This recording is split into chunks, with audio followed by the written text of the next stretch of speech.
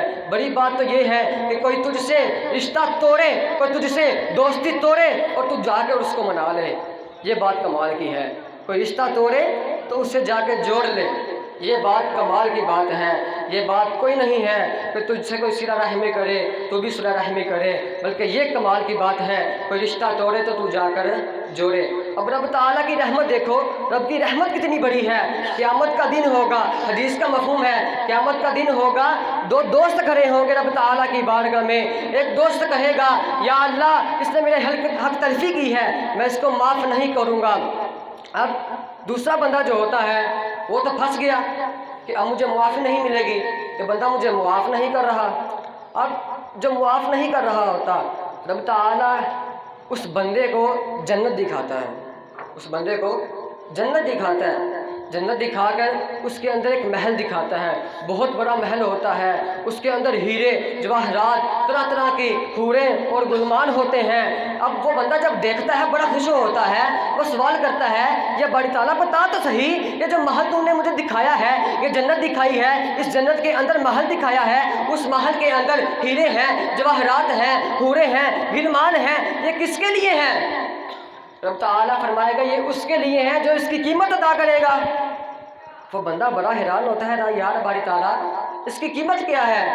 کون سا بندہ ہے جو اس کی قیمت ادا کر سکتا ہے؟ رب نے فرمایا تو وہ بندہ ہے جو اس کی قیمت ادا کر سکتا ہے۔ اس کو بڑا تعجب ہوتا ہے میں کیسے اس کی قیمت ادا کر سکتا ہوں؟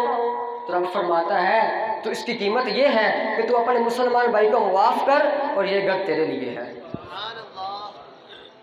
یہ گھر تیرے لیے ہے۔ تو میرے پیارے بھائیوں، ہمیں چاہیے اگر کوئی ناراض ہوتا ہے اسے منا لیا جائے، اور اگر کسی سے غلطی ہو جاتی ہے، ہمیں غصہ آ جاتا ہے، تو اگر جب غصہ ٹھنڈا ہو جائے تو اسے جا کے منا لیا جائے۔ جو کسی مسلمان بھائی کو معاف نہیں کرتا، رب تعالیٰ بھی اسے معاف نہیں کرتا۔ تو کسی مسلمان بھائی کو معاف کر دیتا ہے، رب تعالیٰ بھی اسے معاف کر دیتا ہے۔ تو دوسری بات ہے کہ والدین کی نافرمانی کرنے والا، اس کو رب تعالیٰ معاف نہیں کرتا۔ اس کی جو سزا ہے دنیا میں بھی ملتی ہے اور آخرت میں بھی ملتی ہے۔ آئے حدیث سنتے ہیں، ایک واقعہ سنتے ہیں کہ جو اپنے ماں باپ کی فرما برداری کرتا ہے اس کے لیے کیا اجر ہے۔ ایک بنی اسرائیل کا پرانا واقعہ ہے کہ ایک بندہ جو تھا بڑا غریب تھا، اس کے پاس ایک گائے تھی۔ اب اس کا جو وصال کا وقت ہے وہ قریب آتا ہے، تو وہ گائے جو ہے جنگل میں لے کر جاتا ہے۔ جب جنگل میں جاتا ہے، جا کر رب تعالیٰ سے دعا کرتا ہے، رب تعالیٰ یہ گائے ہے، جب میری اولاد بڑی ہو، اس کا صرف ایک ہی بیٹا تھا، جب میری اولاد بڑی ہو تو میں تیرے پاس ایمانت رکھتا ہوں، جب میرا بیٹا بڑا ہوگا یہ اس کو واپس کر دینا۔ اب وہ جو گائے ہیں جنگل میں چھوڑ کر چلا جاتا ہے۔ اب اس کا انتقال ہوتا ہے، انتقال کے بعد اس کا صرف ایک ہی بیٹا ہے۔ اب وہ جو بیٹا ہے تھوڑا بڑا ہوتا ہے، کمانے لگتا ہے، وہ اپنی کمائی کے 3 حصے کرتا ہے۔ ایک حصہ غریبوں کے لیے مدد کے لیے، ایک حصہ اپنی ماں کے لیے، اور ایک حصہ اپنے کھانے کے لیے، اور اپنا جو وقت ہے اس کے بھی 3 حصے کرتا ہے۔ ایک حصہ اپنی ماں کے لیے، ایک حصہ سونے کے لیے، اور ایک حصہ رب تعالیٰ کی عبادت کے لیے۔ اب جب تھوڑا بڑا ہوتا ہے تو اس کی ماں کہتی ہے جا بیٹے جنگل میں جا، تیرے باپ نے اللہ تبارک و تعالیٰ کے ہاں ایک گائے امانت رکھی تھی، جا اس کو جا کر لے آ۔ جب وہ جاتا ہے جنگل میں جا کر دعا کرتا ہے، رب تعالیٰ میرا باپ تیرے پاس امانت رکھ کر گیا ہے، مجھے وہ امانت واپس کر دے۔ اب جب وہ دعا کرتا ہے، اپنے ہاتھوں کو پھیرتا ہے تو ایک گائے نمودار ہوتی ہے۔ گائے اتنی خوبصورت ہوتی ہے کہ اس کے جسم سے نور نکل رہا ہوتا ہے۔ اب جب وہ گائے آتی ہے، گائے آ کر اس سے کلام کرتی ہے، کہتی ہے تو میرے اوپر سوار ہو جا، میرے اوپر سوار ہو جا۔ وہ کہتا ہے نہ، میری ماں نے صرف مجھے اتنا کہا ہے گائے لے کر آ جا، سوار نہیں ہونا، صرف گائے لے کر آ جا۔ اب وہ کہتی ہے اگر تو میرے اوپر سوار ہوتا میں نے چلا جانا تھا، میں نے تیرے ساتھ نہیں جانا تھا، چونکہ تم نے اپنی ماں کا کہنا مانا ہے اس لیے میں تیرے ساتھ چلتی ہوں۔ اب وہ جب گائے گھر لے کر جاتا ہے، کچھ دنوں کے بعد اس کی ماں کہتی ہے بیٹا ایسا کر، تو اس گائے کو بیچ آ، اس گائے کو بیچ آ، یہ ہم سے سنبھالی نہیں جائے گی۔ اور وہ بندہ جاتا ہے، اس کی ماں یہ قید لگاتی ہے کہ تو 3 دینار میں یہ گائے بیچ کر آئے گا۔ جب وہ گائے بیچنے جاتا ہے تو اس کو ایک شخص ملتا ہے، شخص کہتا ہے کہ یہ گائے مجھے بیچے گا؟ وہ کہتا ہے ہاں بیچوں گا۔ کہتا ہے کتنے میں بیچے گا؟ کہتا ہے 3 دینار میں بیچوں گا۔ وہ کہتا ہے نہیں، میں تجھے 6 دینار دیتا ہوں، یہ گائے مجھے دے۔ وہ کہتا ہے نہیں، میری ماں نے مجھے کہا ہے کہ 3 دینار میں بیچ کے آنی ہے، 6 میں نہیں۔ اب وہ واپس جاتا ہے، اپنی ماں سے کہتا ہے امی جان مجھے ایک بندہ ملا، وہ کہتا ہے 6 دینار میں بیچنی ہے، کیا بیچاؤں؟ اس کی ماں کہتی ہے جا بیچ آیا۔ وہ واپس آتا ہے اس بندے کے پاس، وہ اب یہ کہتا ہے کہ میں 12 دینار میں تجھ سے یہ گائے لوں گا۔ پھر وہ واپس جاتا ہے، اپنی ماں سے کہتا ہے ماں، وہ بندہ کہتا ہے کہ میں تجھ سے 12 دینار میں یہ گائے لوں گا۔ وہ کہتی ہے کہ مجھے لگتا ہے وہ کوئی فرشتہ ہے، وہ عام بندہ نہیں ہے، تو اس سے جا کر پوچھ کہ ہم یہ گائے بیچ دیں کہ نہ بیچیں، کہ ہمارے لیے یہ ٹھیک ہے، یہ گائے بیچنا ہمارے لیے ٹھیک ہے۔ وہ بندہ جاتا ہے، جا کر پوچھتا ہے کہ آپ یہ ہمیں بتا دیں کہ ہمارے لیے یہ گائے بیچنا ٹھیک ہے کہ نہیں۔ وہ کہتے ہیں نہیں، یہ آپ کے لیے گائے بیچنا ابھی ٹھیک نہیں ہے، جب حضرت موسیٰ علیہ السلام کی قوم آئے گی تو انہیں یہ ضرورت پڑے گی، اس گائے کی ضرورت پڑے گی، اور اس کی قیمت تم ان سے مانگو گے، اس کی جو کھال ہے یہ پوری کھال سونا بھر کر تم اس سے قیمت مانگو گے۔ اب الغرض حضرت موسیٰ علیہ السلام کو وہ ضرورت پڑتی ہے اس گائے کی، تو وہ بندہ اس گائے کو سونے کی جو اس کی کھال ہے وہ پوری کھال سونے کے ساتھ بھر کر اس گائے کو بیچتا ہے۔ تو علماء کرام فرماتے ہیں کہ وہ اس لیے کامیاب ہوا، اس لیے مالدار ہوا کہ اس نے اپنی ماں کا کہنا مانا۔ تو پہلے اسلامی بھائیو، اگر ہم نے مالدار ہونا ہے تو والدین کا فرما بردار بن جائیے۔ آخر میں ایک بات عرض کر کے اجازت چاہوں گا، والدین کے لیے ہے، اگر تم یہ چاہتے ہو کہ تمہاری اولاد تمہاری فرما بردار ہو جائے، تم اپنی اولاد کو دین کے حوالے کر دو، تمہاری اولاد تمہاری فرما بردار ہو جائے گی۔ اب ایک ہی گھر ہوتا ہے، ہمارا یہ المیہ ہے کہ جی یہ بڑا کند ذہن ہے، نہ لے کے انہوں مدرسے چھوڑ دیو، یہ بڑی بری بات ہے، یہ بڑی بری بات ہے۔ ایک ہی گھر ہے، سوچو ایک ہی گھر یار، ایک ہی گھر کے اندر ایک بچہ جو ہے مدرسے جاتا ہے اور دوسرا بچہ جو ہے اسکول جاتا ہے۔ جو بچہ اسکول جاتا ہے اس کی فیس بھی بہت زیادہ ہے، اس کو سجا کر، اس کو کنگھی کر کے ماں صبح اٹھتی ہے، اس کو اچھے کپڑے پہناتی ہے، شوز پہناتی ہے، اپنے ہاتھوں سے شوز پالش کرتی ہے، پالش کر کے اسے اسکول میں بھیج دیتی ہے۔ لیکن وہی گھر ہے، بچہ مدرسے جاتا ہے لیکن اس کی حالت کیا ہوتی ہے، نہ پتہ ہے کپڑوں کا، نہ پتہ ہے کنگھی کا، جی مدرسے جان لیا ہوئے۔ یہ بہت ناانصافی ہے۔ اسی مسجد کے اندر میں نے ایک بچے سے گفتگو کی، بچہ پانچویں کلاس میں پڑھتا ہے، اس سے میں نے گفتگو کی، میں نے پوچھا کون سی کلاس میں؟ وہ کہتا ہے 5ویں کلاس میں۔ میں نے پوچھا فیس کتنی ہے؟ کہتا ہے 7,500 فیس ہے، 7,500 فیس اسکول کی 5ویں کلاس کی۔ سوچو فیس الگ ہے، یونیفارم کے جو پیسے ہیں وہ الگ ہیں، آنے جانے کا کرایہ الگ ہے، شوز کے پیسے الگ ہیں، کھانے پینے کے پیسے الگ ہیں، ٹیوشن جانا ہے اس کے پیسے الگ ہیں۔ یار اتنا خرچہ، یہ عارضی پڑھائی ہے، اس کے لیے اتنا خرچہ ہے۔ سوچو مدرسے میں جب بچہ جاتا ہے کوئی فیس نہیں ہے، اس کے لیے رہائش فری ہے، اس کے لیے کھانا فری ہے، لیکن تم اس کو مدرسے کے حوالے کرنے کے لیے تیار نہیں ہو۔ یہ کیسی ناانصافی ہے؟ ارے اپنے اصل کی طرف آؤ، ہمارا جو مقصد ہے اس کی طرف آؤ۔ بچہ مسجد میں آتا ہے، قرآن پڑھنے کے لیے آتا ہے، لیکن نہ پتہ کپڑوں کا، نہ پتہ بالوں کا، نہ پتہ کسی اور چیز کا۔ بچے سے بدبو آتی ہے تو آتی رہے، جی مسجد میں آیا ہے، قرآن پڑھنے کے لیے آیا ہے، نہیں پتہ اس کا خیال رکھنا ہے، نہیں پتہ اس کے کپڑوں کو دیکھنا ہے۔ ارے بہت ناانصافی ہے۔ پھر کہتے ہیں ہماری اولاد نافرمان ہے، یہ کہنا نہیں مانتا ہے ہمارا۔ ارے جب تم ناانصافی کرو گے، تم یہ کہو گے جن نالائق کے چھوٹ دیا مدرسے، تو پھر وہ کیسے فرما بردار ہوگا؟ جب ہمارا عالمیہ یہ ہے تو پھر ہم شکوے بھی کرتے ہیں، گلے بھی کرتے ہیں، بچہ کہنا نہیں مانتا، حضور دعا کر دیو، دعا کرو اولاد کہنا نہیں مانتی، دعا کرو اولاد پڑھتی نہیں ہے، اولاد کے حافظے کمزور نے۔ جب ہمارے حالات یہ ہیں تو اولاد کے حالات کیا ہوں گے؟ اور دوسری طرف ہمیں اپنی طرف بھی غور کرنا چاہیے، جو علوم ہے، جو نماز پڑھتے ہیں اس کے علوم بھی سیکھیں۔ جو لوگ ہیں، میں نے ایسے لوگوں کو دیکھا ہے اسی محلے کے اندر کہ شادیاں ہو چکی ہیں، غسل کرنا نہیں آتا، بچے ہو چکے ہیں، غسل کرنا نہیں آتا۔ سوچو ایسے مسجد میں آتے ہیں، ایسے ہی پڑھتے ہیں، ایسے ہی نماز، ایسے ہی قرآن کو چھونا، ہمارا بھی یہ حال ہے تو اولاد کا کیا حال ہوگا؟